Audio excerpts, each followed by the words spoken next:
ભુજમાં આવેલ કોમર્સ કોલેજમાં તારીખ 2 થી 6 સુધી કરાયા છે ખાસ કાર્યક્રમો, જેમાં આજ રોજ ગુજ્જુ ડેની કરાઈ ઉજવણી રાજકીય આગેવાનો ખાસ ઉપસ્થિત રહ્યા હતા। ભુજ મધ્યે આવેલ જે.બી. ઠક્કર કોમર્સ કોલેજમાં નવા વર્ષની ઉજવણીના ભાગરૂપે વિવિધ કાર્યક્રમોનું આયોજન કરાયું છે, જેમાં તારીખ 2 થી 6 તારીખ સુધી આ આયોજન કરાય છે, જેમાં signature day, group day, sari અને સૂટ ડે તેમજ આજ રોજ દાંડિયા રાસ ડેનું આયોજન કરાયું હતું, જેમાં આ કાર્યક્રમમાં કચ્છ જિલ્લાના રાજકીય આગેવાનોએ હાજરી આપી હતી અને કોલેજના વિદ્યાર્થીઓએ આ કાર્યક્રમનો ખૂબ આનંદ ઉઠાવ્યો હતો।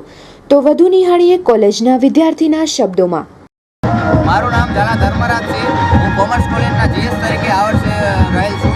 અમારે દેશની ઉજવણી તારીખ 2 થી 6 તારીખ સુધીનું આયોજન કરવામાં આવેલ છે, જેમાં સિગ્નેચર ડે, ગ્રુપ ડે ને આજે દાંડિયા રાસનો પ્રોગ્રામ તરીકે રાખેલ છે, જેમાં નવા વર્ષની દર વર્ષે ઉજવણી થાય છે તેમ આ વખતે પણ દાંડિયાનો પ્રોગ્રામ રાખવામાં આવેલો છે વિદ્યાર્થીઓ માટે, મારી અને મારા ટીમ દ્વારા। આ પ્રોગ્રામમાં ઉપસ્થિત મહેમાનમાં આપણા સાંસદ શ્રી વિનોદભાઈ ચાવડા, શૈલેન્દ્રસિંહ જાડેજા અને કોંગ્રેસની ટીમ નરેશભાઈ મહેશ્વરી અને એવા બધા ઊંચા મહાનુભાવો ઉપસ્થિત રહેલા। બધું શાંતિપૂર્ણ પૂર્ણ થઈ ગયું, તે માટે મને ખૂબ આનંદ છે અને વિદ્યાર્થીઓનો યોગ્ય સાથ સહકાર મળી રહ્યો, તેના માટે હું વિદ્યાર્થીઓને ખૂબ અભિનંદન આપું છું।